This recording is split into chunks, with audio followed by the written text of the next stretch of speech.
बिस्मिल्लाहिर्रहमानिर्रहीम। अस्सलाम वालेकुम class 9। I hope all of you are fine और अपनी स्टडीज पर बहुत ज़्यादा फोकस कर रहे होंगे। तो बच्चों, हमारे 3 चैप्टर्स बायोलॉजी के कंप्लीट हो चुके हैं और आज से हम अपना chapter number 4 cell cycle start करने जा रहे हैं। तो अब सेल साइकिल होता क्या है, आज के लेक्चर में हम यही पढ़ेंगे कि सेल साइकिल होता क्या है। और सेल साइकिल में ना सबसे पहले इंटरफेज और माइटोटिक फेज होता है, उसके बारे में हम पढ़ेंगे। उसके अलावा जो माइटोसिस है, मायोसिस है और उनके डिफरेंसेस हैं, वो हमने अपने नेक्स्ट लेक्चर में डिस्कस करेंगे।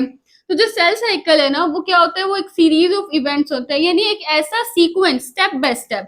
सीरीज का क्या मतलब है, स्टेप बाय स्टेप। ये नहीं कि कोई स्टेप पहले हो जाए कोई स्टेप बाद में हो जाए। एक सीरीज होती है, एक स्टेप बाय स्टेप प्रोसेसेस होते हैं जो कि कंटिन्यू होते हैं यूकैरियोटिक सेल में, एक प्रॉपर सेल के अंदर, ताकि उसकी फॉर्मेशन हो सके और डिवीजन हो सके। अब सेल साइकिल होता क्यों है, सेल की ग्रोथ के लिए। एक सेल जो है वो डिवाइड करता है और 2 डॉटर सेल्स बना देता है। ये बनाता क्यों है कि देखिए ना, हमारे अंदर सेल को ग्रो करने की जरूरत है, हमें डिफरेंट सेल्स की जरूरत है। एक छोटा सा जो बेबी है जो कि बड़ा होता है, एक बड़ा सा इंडिविजुअल बन जाता है, एक बड़ा सा एक ऑर्गेनिज्म, एक पूरा ह्यूमन बन जाता है। तो अब उसकी बॉडी ग्रो भी तो हुई ना, मतलब साइज में भी तो इंक्रीज हुई, तो उसको नए सेल्स की भी तो जरूरत थी उसकी बॉडी को। तो ग्रोथ के लिए, नए सेल्स की प्रोडक्शन के लिए, या कहीं पे कोई जख्म हो जाता है, कोई चोट हो जाती है, इंटरनल भी या एक्सटर्नल भी, कि अगर मेरी स्किन पे या मेरे हाथ पे यहाँ पे कोई चोट लग जाएगी ना, तो फौरन से अंदर से डिफरेंट सेल्स आएंगे और वो उसको रिपेयर करेंगे। नए सेल्स की वहां पे ग्रोथ होगी, नए सेल्स डिवाइड होंगे, नए सेल्स प्रोड्यूस होंगे और मेरी वो स्किन वहां से रिपेयर हो जाएगी। इसी तरह मेरी बॉडी के अंदर, किडनी में, लिवर में, कहीं पे भी कोई डैमेज होता है ना, तो क्या होगा कि वहां पे जो है वो सेल्स डिवाइड करेंगे, नए सेल्स प्रोड्यूस होंगे और उसको रिपेयर कर देंगे। तो ये जो पूरा एक सीरीज ऑफ इवेंट्स है कि सेल जो है वो डिवाइड हो गया, डिवाइड होने के बाद सेल जो है वो इंटरफेज में चला जाता है, इंटरफेज के फेज में चला जाता है, जिसमें सेल जो है वो खुद को प्रिपेयर करता है नेक्स्ट डिवीजन के लिए। लेकिन उससे पहले सेल जो है वो अपनी ग्रोथ करता है, साइज में बड़ा होता है। जैसे कि ये एक सेल था ना, या माइटोसिस हुई और ये 2 सेल्स में डिवाइड हो गया। अच्छा, अब हम जब अपनी बुक से स्टार्ट करेंगे ना, तो हम माइटोसिस और मियोसिस का एक थोड़ा-सा जनरल कांसेप्ट भी लेंगे वहाँ से, उसकी डेफिनिशन को स्टडी करेंगे। अच्छा, अभी आप देखिए ना, माइटोसिस में जो सेल डिवाइड होते हैं ना, 2 आइडेंटिकल नए सेल्स बन जाते हैं। अब माइटोसिस से ये सेल डिवाइड होके 2 सेल्स बन गए ना, अब ये जो सेल है ना, पहले तो इसमें क्या होगा, इसमें ये अपनी ग्रोथ करेगा, अपने अंदर प्रोटीन्स, एंजाइम्स प्रोड्यूस करेगा, डीएनए की रेप्लिकेशन होगी, कॉपी वगैरह होगी, बनेगी और फिर डिवीजन के लिए खुद को प्रिपेयर करेगा। उसके बाद फिर ये सेल भी डिवाइड होके 2 नए सेल्स बना देगा। फिर फर्दर इसी तरह से ये प्रोसेस चलता रहेगा इनके अंदर भी, और फिर ये भी 2 नए सेल्स बना देंगे। तो ये जो पूरा एक साइकिल है ना, एक पूरा साइकिल है जो चलता जाता है, चलता जाता है, चलता जाता है, चलता जाता है, इसको हम कहते हैं सेल साइकिल। अब उसमें हमारे पास ये इंटरफेज का जो फेज है, उसमें 3 फेजेज है, G1, S phase, G2 phase. इनको भी हम अभी अपनी बुक से ना डिटेल से इन सबको स्टडी करते हैं, देखते हैं और ये भी देखते हैं कि पेपर में इनमें से किस तरह से क्वेश्चंस आते हैं। तो आप सब भी अपनी अपनी बुक्स ओपन कर ले, हम अपने टॉपिक को अब डिटेल से पढ़ते हैं। अच्छा, तो बच्चों, अब हम अपना चैप्टर नंबर 4 स्टार्ट करते हैं, सेल साइकिल।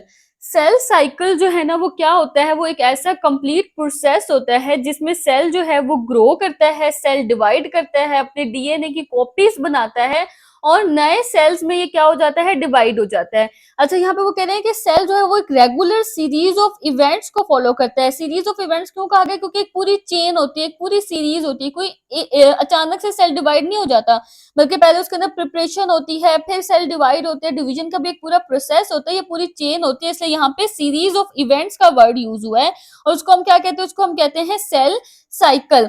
यानी सेल जो है वो अपनी पूरी लाइफ के अंदर जो इवेंट्स, उसके अंदर जो कुछ होता रहता है ना, सेल के अंदर ग्रोथ हो रही है, रिप्रोडक्शन हो रही है, प्रिपरेशन हो रही है, नए सेल बन रहे हैं, सेल की डिवीजन हो रही है, ये जो सारे सीरीज सेल के अंदर हो रहे होते हैं ना, ये इवेंट्स, इसको हम क्या कहते हैं, सेल साइकिल कहते हैं। अच्छा, अब इन सीरीज में हमारे पास, मैंने भी आपको बताया, ग्रोथ है, प्रिपरेशन है, यानी सेल खुद को प्रिपेयर करता है किसके लिए, डिवाइड होने के लिए।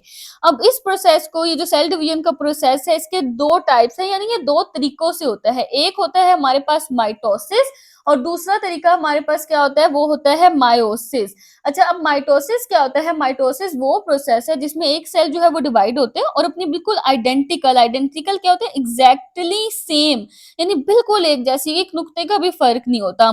बिल्कुल एक जैसे आइडेंटिकल कहते हैं ना, जो आइडेंटिकल ट्विन्स होते हैं, यानी ऐसे 2 जो बच्चे जो बिल्कुल सेम होते हैं ट्विन्स, उनको आइडेंटिकल ट्विन्स कहा जाता है। तो सेल जो है जब अपनी कॉपीज़ बनाते हैं ना माइटोसिस में, तो वो बिल्कुल आइडेंटिकल कॉपीज़ होती हैं। अच्छा, और उनके अंदर जो क्रोमोसोम्स का नंबर है ना, वो भी इक्वल होते हैं। सेल के अंदर क्रोमोसोम्स होते हैं ना, अब तो हमने पिछला चैप्टर पूरा पढ़ लिया है सेल वाला, तो आपको पता है कि सेल के अंदर कौन-सी चीज़ कहाँ पे है। सेल के न्यूक्लियस के अंदर जो है वो क्रोमोसोम्स प्रेज़ेंट होते हैं। अच्छा, अब अगर एक सेल में 46 क्रोमोसोम्स है, कितने होते हैं ह्यूमन बॉडी में? वैसे भी एक सेल में 46 क्रोमोसोम्स होते हैं। तो माइटोसिस के बाद यानी कि एक सेल जो है वो डिवाइड हुआ और उसने माइटोसिस से 2 नए सेल्स बना लिए। तो इन दोनों के पास 46 क्रोमोसोम्स होंगे। इसके पास भी 46 थे, इसके पास भी 46 होंगे, इसके पास भी 46 होंगे। अच्छा, यानी ये अपनी बिल्कुल एग्ज़ैक्ट सेम कॉपी बना लेते हैं। ये कब हो रहा होता है? जब सेल में ग्रोथ हो रही होती है, यानी जब हमारी बॉडी में नॉर्मली ग्रोथ हो रही होती है ना, जब एक मतलब फॉर एग्जांपल बेबी है, उससे ने ग्रो होके पूरा इंडिविजुअल बनना है इतना बड़ा, तो फिर उसके अंदर जो ग्रोथ होती है तो बॉडी बड़ी भी तो होती है ना, यानी पहले अगर छोटा सा बच्चा है तो वो बड़ा होते होते उसकी डिफरेंट स्टेजेस आएंगी, इस तरह से वो बड़ा होता जाएगा। तो जैसे जैसे उसकी बॉडी बढ़ती जाएगी तो उसके अंदर नए सेल्स की भी जरूरत पड़ेगी। तो ग्रोथ के दौरान जो है वो कौन सा प्रोसेस होता है? माइटोसिस का। या फिर हमारी बॉडी में अगर कोई चोट लग जाती है तो रिपेयर जब हो रहा होता है, जैसे अगर मुझे यहाँ पे कोई कट लग जाएगा तो थोड़ी देर बाद यहाँ पे रिपेयर का प्रोसेस शुरू हो जाएगा। वो खुद ही मतलब उसके अंदर हीलिंग वगैरह स्टार्ट हो जाएगी, सेल्स यहाँ पे आके उसको रिपेयर करना शुरू कर देंगे। तो इन सब के दौरान कौन सा प्रोसेस हो रहा होता है? सेल किस तरह से डिवाइड हो रहा होता है? माइटोसिस से। अच्छा, मायोसिस क्या होता है? मायोसिस वो प्रोसेस है जिसमें एक सेल डिवाइड होते हैं और 4 सेल्स बनाते हैं। यानी यहाँ पे तो एक सेल डिवाइड होके 2 सेल्स बना रहा है ना, लेकिन मायोसिस में जब एक सेल डिवाइड होता है ना, तो वो 2 सेल्स नहीं बल्कि वो 4 सेल्स बनाता है। अच्छा, और इन चारों सेल्स में ना क्रोमोसोम भी हाफ हो जाते हैं। फॉर एग्जांपल अगर 46 थे ना इसमें, तो इन सब में कितने-कितने होंगे? 23 इनके अंदर क्रोमोसोम्स का नंबर क्या हो जाता है? हाफ हो जाता है। अब ये मायोसिस कब होती है? जब रिप्रोडक्शन होती है, यानी जब नया जो है ना बनना होता है ना, ज़ाइगोट या नया एम्ब्रियो बनना होता है, जब रिप्रोडक्शन का प्रोसेस होता है, उस टाइम पे सिर्फ मायोसिस होती है। अच्छा, वो कह रहे हैं कि जो माइटोसिस है ना, वो हमारे पास मैंने अभी आपको बताया ग्रोथ के लिए हमारी बॉडी की, जब बॉडी ग्रो कर रही होती है या फिर बॉडी में कोई चोट लगती है, कहीं पे भी हमारे उँगली पे, फिंगर पे, बॉडी के किसी भी पार्ट में कोई चोट लगती है, तो उसकी रिपेयरिंग में जो है वो माइटोसिस का प्रोसेस इन्वॉल्व्ड होता है। जबकि मायोसिस जो है वो तब होता है जब एग और स्पर्म सेल मतलब फीमेल एग और जो मेल स्पर्म है वो मिलते हैं और मिलके क्या बनाते हैं? एक ज़ाइगोट बनाते हैं। इनके मिलने से जो है वो ज़ाइगोट और एम्ब्रियो बनता है और आगे चल के जो है वो फिर फीटस बनते हैं और बेबी बनते हैं। तो जब रिप्रोडक्शन होनी होती है ना, फीमेल और मेल सेल ने मिलना होता है, रिप्रोडक्शन होनी होती है, तो उस प्रोसेस के दौरान क्या होता है, उसमें जब सेल डिवाइड होता है तो उसमें क्या होती है? उसमें मायोसिस होती है। अच्छा, अब क्यों होता है कि उसमें मायोसिस में हाफ क्यों हो जाते हैं? क्योंकि देखिए ना, अब अगर वो मायोसिस में हाफ ना हो तो फिर तो देखिए क्या हो जाएगा कि अगर वो हाफ ना हो, 46 ही हो, तो अब एग में भी 46 और स्पर्म में भी 46, और जब ये मिलेंगे तो बॉडी के अंदर कितने क्रोमोसोम्स हो जाएंगे? 92। हालांकि ह्यूमन सेल के अंदर तो 46 ही क्रोमोसोम्स होते हैं, इसलिए ये हाफ हाफ हो जाते हैं, क्योंकि 23 और 23 मिलके तो 46 बनते हैं ना। तो जब इन्होंने रिप्रोडक्शन करके इन्होंने मिल के एक जाइगोट बनाना होता है, इसलिए इसके अंदर जो है वो क्या हो जाते हैं? हाफ हो जाते हैं क्रोमोसोम्स का नंबर। अच्छा, अब ये प्रोसेसेस किस लिए ज़रूरी होते हैं? ताकि एक तो ऑर्गेनिज्म की ग्रोथ के लिए, जैसे कि हमने माइटोसिस को देखा, हीलिंग के लिए वुंड्स वगैरह की। और मायोसिस में क्या होता है कि जब ये फीमेल से एग सेल्स आ रहे हैं ना, मेल से स्पर्म आ रहे हैं, अब क्या होगा कि जो मदर है उसके भी सेल के कैरेक्टरिस्टिक्स आ जाएंगे और जो फादर है उसके अंदर के भी सेल के अंदर जो क्रोमोसोम्स है उसमें जीन्स प्रेजेंट होते हैं, क्रोमोसोम के ऊपर डीएनए, डीएनए में जीन्स होते हैं। तो जब इनके दोनों के सेल मिलके ज़ाइगोट बनेगा तो कुछ कैरेक्टरिस्टिक्स मदर की आ जाएँगी, इसके अंदर कुछ कैरेक्टरिस्टिक्स फादर की आ जाएँगी। तो इस तरह से जो ट्रेट्स हैं ना, जो कैरेक्टरिस्टिक्स हैं, जो ख़ुसूसियात हैं, वो जो हैं वो पेरेंट्स से उनकी नेक्स्ट जनरेशन में पास हो जाती हैं। तो इस चैप्टर में हम यही सेल साइकिल को, सेल डिवीज़न को, माइटोसिस, मेयोसिस, इन सब को जो है वो डिटेल से स्टडी करेंगे। अच्छा, अब नीचे ना सेल साइकिल की ये हमारे पास एग्जैक्ट डेफिनेशन लिखी हुई है कि ये वो सीरीज ऑफ इवेंट्स होते हैं, यानी एक पूरा जो प्रोसेस होता है जो एक यूकैरियोटिक सेल के अंदर, यानी एक ऐसा सेल जिसके अंदर प्रॉपर न्यूक्लियस और डबल बाउंडेड ऑर्गेनेलीज प्रेजेंट है, एक डेवलप्ड सेल जो है उसके अंदर होता है, यानी उसकी फॉर्मेशन से लेके, फॉर एग्जाम्पल ये एक सेल है ना, ये डिवाइड हुआ, 2 नए सेल बने। अब ये जो सेल है, ये जो नया सेल बना है, यह पहले ग्रोथ करेगा, खुद को ग्रो करेगा, अपनी ऑर्गेनेलिज को डेवलप करेगा, इसके अंदर ग्रोथ होगी, प्रोटीन्स बनेंगे, एंजाइम्स बनेंगे, फिर ये खुद को प्रिपेयर करेगा। उसके बाद आगे चल के, यानी ये पूरा एक प्रोसेस इसका चलता रहेगा जिसमें ये सब कुछ ये करता रहेगा, फिर आगे चल के ये सेल फिर से डिवाइड होकर दो नए सेल्स बना देगा। तो ये जो पूरा का पूरा एक सीरीज चल रही है ना, एक पूरा प्रोसेस चल रहा है, फिर इससे दो नए सेल्स बनेंगे, फिर सेम प्रोसेस चलेगा, फिर इनसे दो नए सेल्स बनते जाएंगे, इस तरह से करके। तो इसको हम कहते हैं सेल साइकिल, जिसमें एक सेल की डिवीजन होती है और दो सेल्स बनते हैं, और एक सेल के डिवाइड होने से जो ये दो नए सेल्स बनते हैं ना, इनको हम क्या कहते हैं, इनको हम कहते हैं डॉटर सेल्स, यानी ये इस सेल के क्या है, डॉटर सेल्स हैं। अब सेल साइकिल के हमारे पास दो मेन फेजेस होते हैं, एक होता है इंटरफेस, एक होता है माइटोसिस फेज। अब इसमें से किसी तरह से भी आपके पास क्वेश्चन आ सकता है, इंटरफेस पे नोट भी आ सकता है, लेकिन ज्यादातर लॉन्ग में देखा नहीं है कभी भी आया हुआ। शॉर्ट क्वेश्चन में ही ना आगे इसके जो तीन फेजेस इंटरफेस के, उनमें से किसी एक पे शॉर्ट क्वेश्चन में नोट आ जाता होता है, या इंटरफेस की डेफिनेशन आ जाएगी। अच्छा, इंटरफेस एक ऐसा फेज है जिसमें सेल अपनी जो सेल साइकिल की 90% ऑफ द टाइम जो है ना, ये जो पूरा मैंने आपको सेल साइकिल एक बताया है ना, इसमें से जो 90% ऑफ द टाइम है सेल किस में रहता है, इंटरफेस में ही रहता है। इंटरफेस वो टाइम होता है जिसमें सेल डिवाइड नहीं करता, बल्कि ये सिर्फ तैयारी करता है, प्रिपरेशन करता है, खुद की ग्रोथ करवाता है, साइज अपना इंक्रीज करता है, प्रोटीन्स बनाता है, डीएनए की कॉपी होती है, इस तरह से करके। यानी एक सेल का ना आप इसको कह सकते हैं रेस्टिंग फेस है।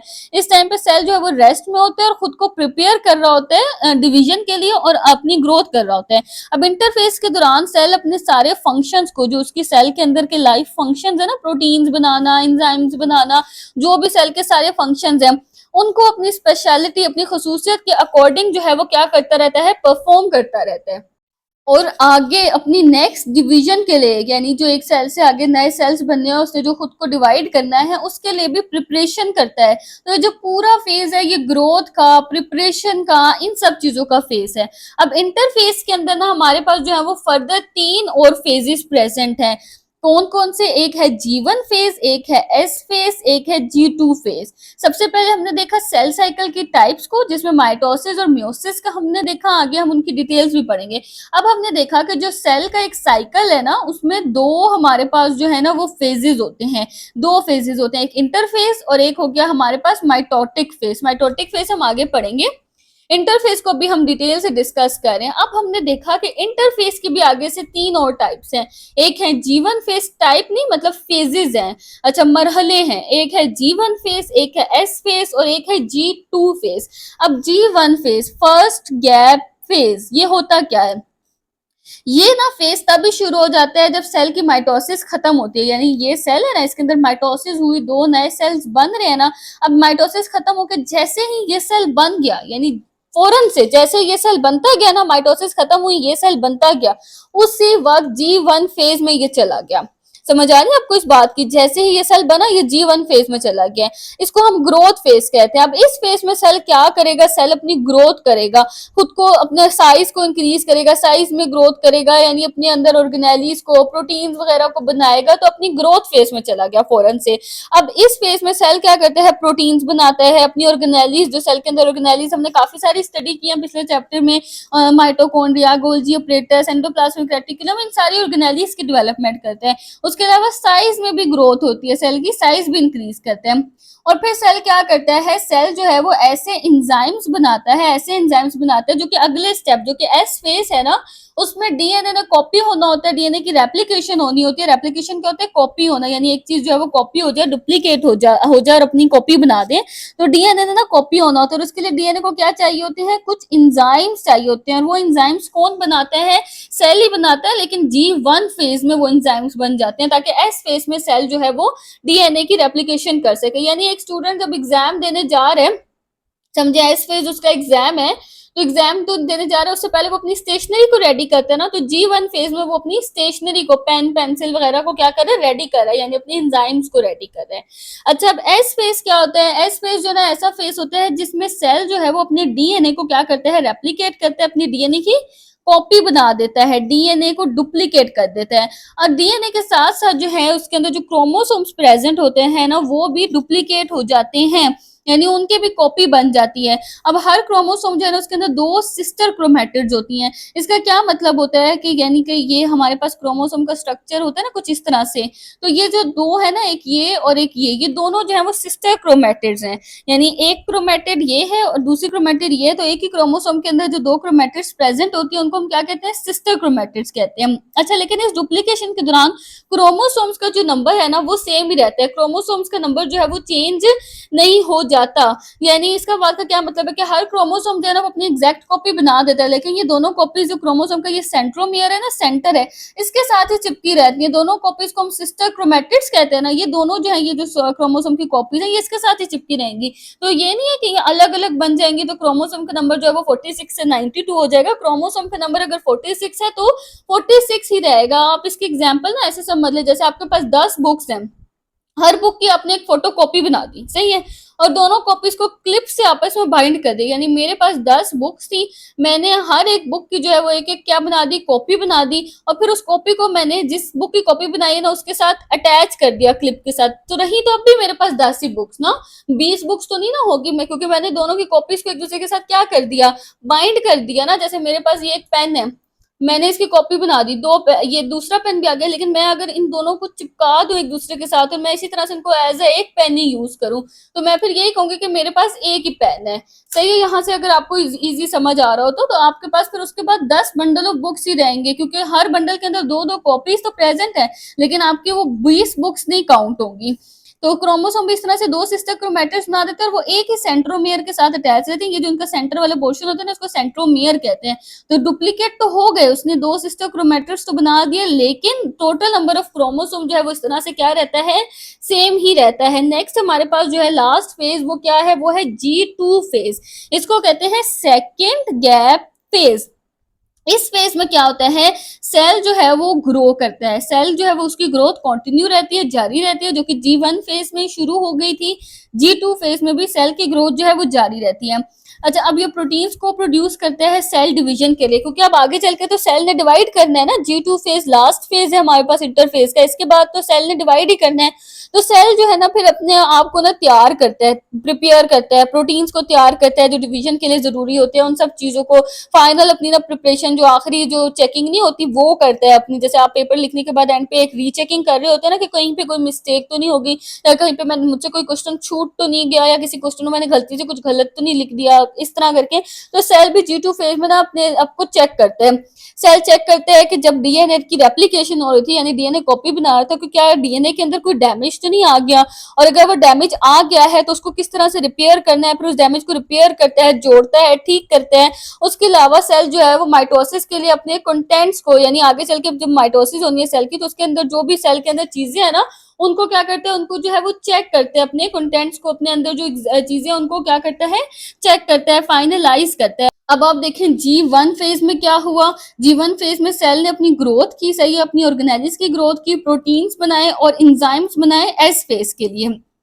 ये जो 3-4 काम थे सिर्फ G1 फेज में हुए, ग्रोथ हुई, सेल की ग्रोथ हुई, ऑर्गेनेलिस डेवलप हुई, प्रोटीन्स बनाए, और उसके अलावा जो है वो एस फेज के लिए एंजाइम्स बनाए। एस फेज में सिर्फ डीएनए की रेप्लिकेशन हुई, साथ में क्रोमोसोम की डुप्लीकेशन होगी, और क्रोमोसोम का टोटल नंबर जो है वो सेम ही रहा।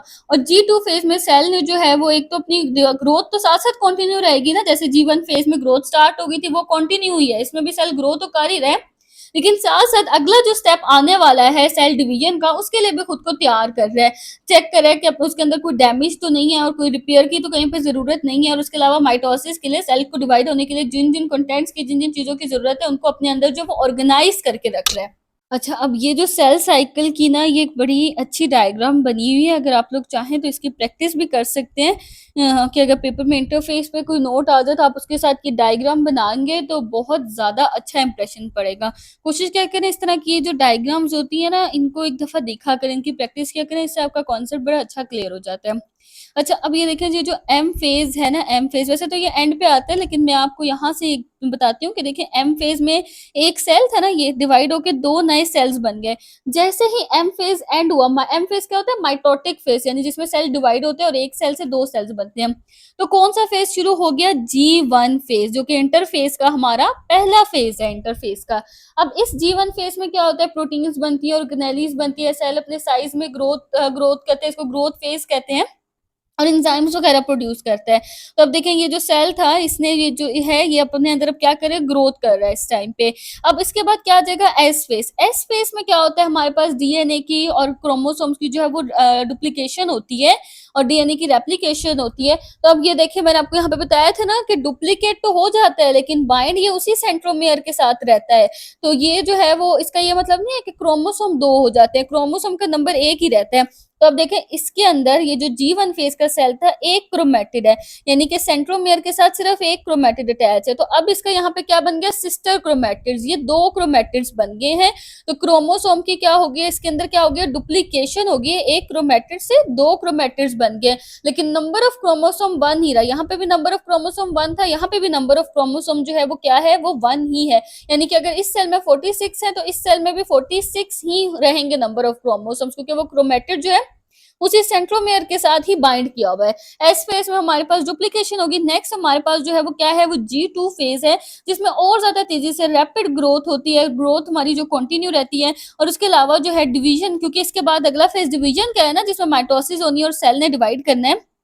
तो ग्रोथ डिवीजन के लिए देखें ना, अपने अंदर प्रोटीन्स एंजाइम्स प्रोड्यूस कर रहा है, अपने कंटेंट्स को, अपने अंदर जो भी चीजें उनको ऑर्गेनाइज कर रहा है। और इसके बाद क्या हो गया कि एक सेल से 2 सेल बन गए, एक सेल जो था वो 2 सेल्स में डिवाइड हो गया। और फिर से ये देखे ना कि ये जो था यहाँ पे 2 क्रोमेटिड्स है ना, यहाँ पे ये सिंगल सिंगल क्रोमेटिड्स चले गए हैं, दोनों सेल्स के अंदर डिवाइड हो गए हैं। इसके अंदर भी इस तरह से ये जो 2 क्रोमेटिड थे, एक सिंगल क्रोमेटिड इधर चला गया, एक सिंगल क्रोमेटिड इधर चला गया। तो अगर इसके अंदर भी 46 थे तो इसमें भी 46 ही क्रोमोसोम्स होंगे, इसमें भी 46 ही क्रोमोसोम्स होंगे। क्योंकि देखे ना ये जो सेंट्रोमेयर था इसके साथ 2 क्रोमेटिड्स अटैच थे। तो इस तरह से करते करते इसके अंदर 46 थे, लेकिन अब वो सिंगल सिंगल होके दोनों में चले गए हैं, जो कि आगे चल के एस फेस में दोबारा से डुप्लीकेट होके दोबारा 2 सिस्टर क्रोमेटिड्स बना देंगे। तो ये पूरा साइकिल जो है वो सेल का इसी तरह से चलता रहता है सेल की लाइफ के दौरान, और इसको हम क्या कहते हैं, सेल साइकिल कहते हैं। यहाँ पे एक नई बात आपको बताई हुई है जो कि नेक्स्ट पेज में ना बॉक्स में डिस्क्राइब भी की हुई है, G0 फेस। ये क्या होता है, ये एक टेम्परेरी या परमानेंट, कुछ सेल के केसेस में टेम्परेरी होता है, कुछ टाइम के लिए यानी थोड़ी देर के लिए सेल इसमें चला जाएगा। ये स्टॉप का फेस होता है, स्टॉपेज फेस होता है, यानी सेल जो है वो डिवाइड होने से खुद को रोक देते हैं, ना सेल में ग्रोथ होती है, ना प्रोटीन्स बनते हैं, ना एंजाइम्स बनते हैं, ना सेल डिवाइड होता है। बिल्कुल एक ना स्टॉप के फेज में एक साइड पे चला जाता है, एक अलग किस्म के फेज में। कुछ सेल्स में टेम्परेरी होते हैं, कुछ देर के लिए ये होता है और फिर वो दोबारा से अपनी नॉर्मल रूटीन में आ जाते हैं। और कुछ सेल्स में ये फेज जो है वो परमानेंट ही रह जाता है, यानी हमेशा के लिए वो G0 फेज में चले जाते हैं। अच्छा, अब इंटरफेस के बाद हमारे पास नेक्स्ट स्टेप क्या होता है कि अब सेल ने डिवाइड होना होता है, क्योंकि इंटरफेस में सेल ने खुद को प्रिपेयर कर लिया डिवाइड होने के लिए। अब सेल जो है वो डिवीजन फेज में यानी माइटोसिस में एंटर हो जाता है, और एक सेल जो है वो डिवाइड होकर 2 क्या बना देते हैं, डॉटर सेल्स। एक सेल डिवाइड होकर 2 डॉटर सेल्स बना देते हैं। अब ये जो इवेंट्स है ना, पूरे के पूरे सेल साइकिल का जो प्रोसेस है, इसको स्पेशल जीन्स जो है वो कंट्रोल करते हैं। यानी डिफरेंट तरह के जीन्स है, प्रोटो ऑन्को जीन्स हैं, ट्यूमर सप्रेसर जीन्स है, इस तरह डिफरेंट जीन्स है जो इसको कंट्रोल करते हैं। और अगर ये जीन्स इन केस कंट्रोल ना कर रहे हो सेल साइकिल को, क्योंकि इसको रेगुलेट करते हैं, इनको पता है कि सेल ने इस टाइम पे डिवाइड होना नहीं होना, इस टाइम पे रोक देना चाहिए, कंट्रोल करते हैं, रेगुलेट करते हैं। अच्छा, हर फेज सही ऑर्डर में हो रहा है, सही वक्त पे हो रहा है, अगर ये कंट्रोल ना करे ना तो सेल जो है वो तो ऑटोमेटिकली डिवाइड होते जाए, अनकंट्रोल्ड डिवीजन हो जाए, जो कंट्रोल में ही ना रहे डिवीजन, और फिर क्या हो जाता है, ट्यूमर बन जाता है, और जिसकी वजह से कैंसर भी कॉज हो सकता है। तो ये जो जीन्स है इनका सेल को कंट्रोल करना और रेगुलेट करना जो है वो बहुत ज्यादा जरूरी है। अच्छा, अब ऑल फेजेस, ये सारे फेजेस जो वो एक सीक्वेंस में, एक स्टेप बाय स्टेप, सीक्वेंस क्या होते हैं, स्टेप बाय स्टेप होते हैं। ये नहीं कि G1 फेज पहले आ जाएगा, मतलब ये नहीं कि G2 फेज पहले आ जाएगा, G1 फेज बाद में आ रहा है, या फिर कोई स्टेप पहले हो रहा है, कोई स्टेप बाद में, ऐसे नहीं होता। ये जिस तरह से स्टेप्स है ना, उसी तरह से सेल जो है वो अपने स्टेप्स को फॉलो करते हैं। कोई भी ना स्टेप स्किप हो सकता है और ना ही कोई स्टेप उल्टा हो सकता है, क्योंकि फिर सेल जो है वो प्रॉपरली डिवाइड नहीं करेगा। अच्छा, अब क्या होता है, कभी कभी जो सेल है ना वो क्या होता है, एक G0 फेज में चला जाता है, रेस्टिंग फेज में। तो सेल जो है वो डिसाइड करते हैं कि अब बस मुझे और काम नहीं करना, मुझे थोड़ा सा आराम करना है। तो इस टाइम पे सेल जो है ना वो क्या करते हैं, वो टेम्परेरी थोड़ा सा एग्जिट ले लेता है, थोड़ा सा आराम ले लेता है, तो वो इस फेज में चला जाता है। सेल डिवाइड नहीं करता बल्कि बस अपना स्पेशल काम करते हैं। सेल जो है वो डिवाइड करने से स्टॉप कर देते हैं और अपनी एक स्पेसिफिक फंक्शन, जो सेल के मखसूस काम है ना, वो करना जो है वो शुरू कर देते हैं। ये जो डिवीजन है ना, एक सेल से ये जो 2 सेल्स बने, इस डिवीजन को जो है वो रोक देते हैं। ये डिवीजन वो इस फेज में नहीं करते, ना ही इस डिवीजन के लिए कुछ करते हैं। अच्छा, अब इस फेज को हम G0 फेज कहते हैं, G0 फेज भी कुछ लोग इसको कहते हैं, कुछ G0 फेज भी कहते हैं। अच्छा, मैनी सेल जैसे कि न्यूरॉन्स हैं, वो ना इस फेज में G0 फेज में जो है वो रहते हैं इनडेफिनिट पीरियड ऑफ टाइम के लिए, यानी कि कोई उनका डेफिनेट पीरियड ऑफ टाइम नहीं होता, फिक्स टाइम नहीं होता, बल्कि वो अक्सर ये होता है कि मिच्योर होते ही ना जो न्यूरॉन्स हैं वो G0 फेज में चले जाते हैं और डिवाइड नहीं करते, बस अपना काम करते हैं, मैसेज भेजते हैं और नए सेल्स नहीं बनाते। अच्छा, कुछ सेल्स जैसे कि लिवर सेल्स हैं और किडनी सेल्स है ना, वो क्या करते हैं, वो G0 फेज में होते हैं, लेकिन अगर लिवर में कोई डैमेज हो गया, कहीं जरूरत पड़ गई नए सेल्स की, तो वो वापस से अपने सेल साइकिल में फौरन से आ जाते हैं और डिवाइड होना शुरू हो जाते हैं। इसलिए हम कहते हैं कि टेम्परेरीली इस फेज में रहते हैं। और कुछ सेल्स जो हैं जैसे कि एपिथेलियल सेल्स हैं, एपिथेलियल सेल्स कौन से सेल्स होते हैं, जो कि हमारी स्किन के लेयर में प्रेजेंट होते हैं। ये तो G0 फेज में कभी जा ही नहीं सकते ना, क्योंकि हमारी स्किन में तो हर वक्त नए सेल्स रीजनरेट हो रहे हैं, नए सेल्स की जरूरत है, तो हर वक्त कोई ना कोई कट लग रहा है, कोई ना कोई जख्म हो रहा है, तो स्किन के सेल्स तो G0 फेज में जा ही नहीं सकते। जो न्यूरॉन्स के सेल्स हैं वो इंडेफिनिट पीरियड ऑफ टाइम के लिए चले जाते हैं। लिवर और किडनी के सेल्स जो है वो टेम्परेरी होते हैं, ताकि जब भी कोई डैमेज हो जाता है इनमें, तो वो फौरन से दोबारा से सेल साइकिल करते हैं, नए सेल्स प्रोड्यूस करते हैं और उस डैमेज को जो है वो रिपेयर कर देते हैं। लेकिन जो स्किन के सेल्स हैं वो अपनी पूरी लाइफ में जो है वो डिवाइड ही होते जाते हैं, डिवाइड ही होते जाते हैं, ये इस फेज में कभी भी नहीं जा सकते। अच्छा, अब ये नीचे जो है ना, ये हमें कुछ दिया हुआ है टेबल एक इम्पोर्टेंट सा। अब आपकी मर्जी है, आप अगर पीछे से इसको लर्न नहीं करना चाहते तो इस टेबल में ना शॉर्ट फॉर्म में पूरी जो है ना वो समरी लिखी हुई है आपके टॉपिक की। तो अगर आप लोग चाहें तो इस टेबल को सिर्फ लर्न कर लें तो आपके इंपॉर्टेंट पॉइंट सारे कवर हो जाएंगे। इसमें इंटरफेस की डेफिनेशन है कि सेल जो है वो खुद को डिवीजन के लिए इसमें प्रिपेयर करता है, ग्रोथ करता है, साइज में डीएनए की रेप्लिकेशन करता है, ये सारा हमने पीछे पढ़ लिया है। G1 फेज आ गया, इंटरफेस के जो फेजेस है उसमें G1 फेज आ गया। अच्छा, अब G1 फेज में क्या है, सेल साइज में ग्रो करता है, नॉर्मल अपने फंक्शंस परफॉर्म करता है, उसके अलावा डीएनए की रेप्लिकेशन के लिए प्रोटीन्स और एंजाइम्स वगैरह प्रिपेयर करता है। एस फेज में सिंथेसिस में, जिसमें डीएनए की प्रोटीन्स वो क्रोमोसोम्स वगैरह की रेप्लिकेशन होती है, क्रोमोसोम की डुप्लीकेशन होती है। और जेनेटिक मटेरियल क्या होता है, डीएनए के अंदर ही जीन्स और क्रोमोसोम्स प्रेजेंट होते हैं ना, इसलिए हम इसको जेनेटिक मटेरियल कहते हैं। तो उसकी एग्जैक्ट कॉपी बना देते हैं, ताकि जब हमारे पास डिवीजन हो ना, तो एग्जैक्टली जो वही डीएनए है वो कॉपी होकर दूसरे सेल्स में चला जाए, क्योंकि माइटोसिस में तो आइडेंटिकल कॉपीज बनती है ना बगैर किसी भी चेंज के। जो G2 फेज है इसमें सेल ग्रो करता है, फर्दर ग्रो करता है, बहुत तेजी से ग्रो करता है। उसके अलावा ये इंश्योर करता है कि जो आगे डिवीजन होनी है ना सेल की, तो उसके लिए सेल के अंदर जो है ना वो कोई भी कमी ना रहे, सेल जो है वो प्रॉपर जो है उसके अंदर सारे कंटेंट्स ऑर्गेनाइज हो, प्रोटीन्स वगैरह प्रेजेंट हो।